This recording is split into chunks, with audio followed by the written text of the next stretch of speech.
Rogue One, a Star Wars story, introduced us to Saw Gerrera's Partisans, the more radical, dangerous side of the rebellion against the Empire. Saw was killed in the destruction of Jedha City, but he was survived by a number of his group. The new novel Inferno Squad tells us what happened to those survivors. Spoilers for the book are incoming. First, let me say that it sounds like every partisan on Jedha was killed in Rogue One, or has been killed since then. We saw some of them fleeing to ships, and I assumed they would survive, but there weren't any recognizable characters in Inferno Squad. I was expecting to see two tubes or more off, but no such luck. I'm still pretty sure the Partisans were supposed to provide support in the attack on Scarif, but they were cut out. I think it would have been cool to see their story played out in the book, but maybe we'll get some different answers about them later. The group we do follow in Inferno Squad are the last surviving members of Saw's movement, known as the Dreamers. They are named after Saw's vision of the galaxy. They were led by a man named Staven, who first appeared in the book Rebel Rising. He was imprisoned and held through the Battle of Scarif, but was able to escape somehow after Saw's death. Staven was aided by a man whose codename was the Mentor, who also happened to be the godfather of his dead lover, Maya, whose story was also told in Rebel Rising.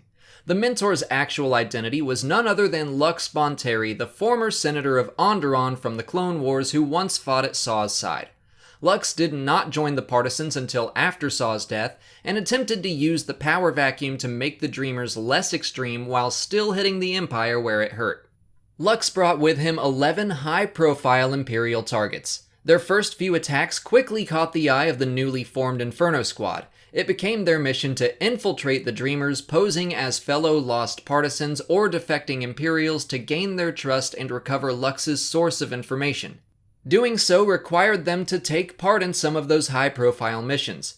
One target would have involved the deaths of about 400 young Imperial students, a mission Lux was against, but Staven charged ahead with it. The mission was sabotaged by Inferno Squad, and they used the incident to sow distrust among the Dreamers. After pitting them against one another, Captain Iden Versio was able to recover Bonteri's source, while the rest of her team eliminated what was left of Saw Gerrera's Partisans. However, it is possible Iden simply stunned Lux. After living with the Dreamers for months, some of Inferno Squad had grown to respect the less violent of the bunch, but their mission was clear, and they still performed their duty. And now you know the fate of the surviving Partisans. If you want to read this story for yourself, you can check it out on Audible. The audiobook is out now, it's voiced by Iden Versio herself, Janina Gavankar, and you can get it for free by clicking on the link in the description or by going to www.audibletrial.com/Star Wars Explained.